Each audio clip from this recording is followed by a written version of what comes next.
ఆయన గారిది ఆదర్శ జీవితమట. చేతికి వాచీ కూడా పెట్టుకోరట. గోచీ పెట్టుకుని తిరిగే గొప్ప దార్శనికుడట. దేశంలో ఏ రాజకీయ నాయకుడు కూడా ఆయనలా ఏటా ఆస్తులు వెల్లడించడట. ఈ విషయాన్ని చెప్పింది ఎవరో కాదు, తుప్పుగారే తన తుప్పు గురించి తానే చెప్పుకున్న తుప్పు లాంటి నిజం. నిప్పు లాంటి నిజం. పాపం వాచి లేదు, గోచి లేదు అనే ఫ్యామిలీ ఆస్తులెంతో తెలుసా? జస్ట్ 1474 కోట్లు మాత్రమే. అయ్యో, ఈ తుప్పుగారు అంత పేదవాడా? అందుకేనేమో ఏపీలో ఆయనకు సొంత ఇల్లు కూడా లేదని సానుభూతి ఫేస్ పెట్టకండి. ఆయన ఎందుకు వాచి కూడా కొనలేని పేదరికంలో ఉన్నాడంటే ఆస్తులన్నీ తెలంగాణ, తమిళనాడులోనే ఉన్నాయి కాబట్టి. సో ఏపీలో పెద్దగా ఆస్తులు లేవు కాబట్టి ఆయన నిప్పు అని డప్పు కొట్టి మరి ఎల్లో ఫెలోస్ ప్రచారం చేస్తుంటాడు. ఇంకో చిన్న విషయం బాస్, ఎన్నికల అఫిడవిట్లో మార్కెట్ విలువ తగ్గించి చెబితేనే తుప్పుగారి ఆస్తులు 1474 కోట్ల దగ్గర ఆగింది.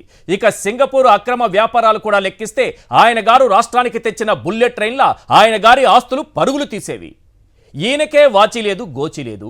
ఇక దత్తత తీసుకున్న పుత్రుడికి ఆస్తిలో ఏం వాటా ఇస్తాడు సార్ అని అమాయకంగా ప్రశ్నించకండి.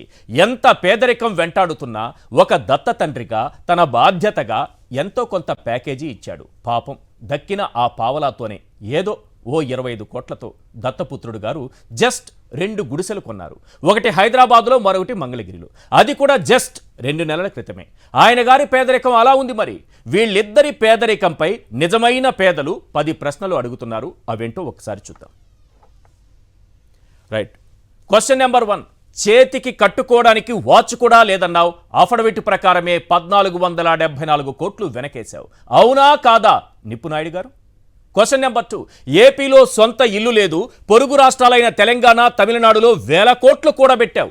అవునా కాదా నిప్పు నాయుడు గారు?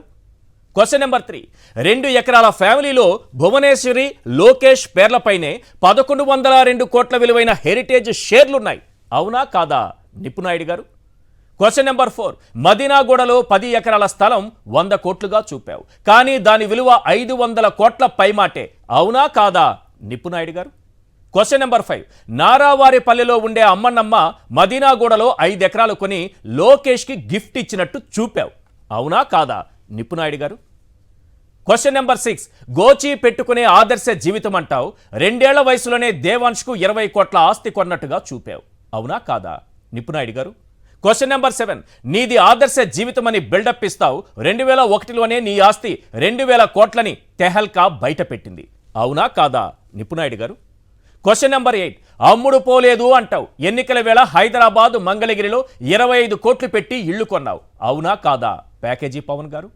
క్వశ్చన్ నెంబర్ 9, ఓవైపు ఆస్తులు అమ్ముకున్నానని ప్రచారం చేస్తూ గత 2 నెలల్లోనే 10% ఆస్తుల విలువ పెంచుకున్నావు. అవునా కాదా ప్యాకేజీ పవన్ గారు? క్వశ్చన్ నెంబర్ 10, జైల్లో చంద్రబాబును కలిసి పొత్తు పెట్టుకున్న తరువాత అమరావతిలో 7 కోట్ల 11 లక్షలతో ఇల్లు కొన్నావు. అవునా కాదా ప్యాకేజీ పవన్ గారు? ఈ 10 ప్రశ్నలు పేదలైనటువంటి చంద్రబాబు, పవన్ కళ్యాణ్ని నిజమైన పేదలు అడుగుతున్నారు. దీనికి వాళ్ళు సమాధానం చెప్పాలి.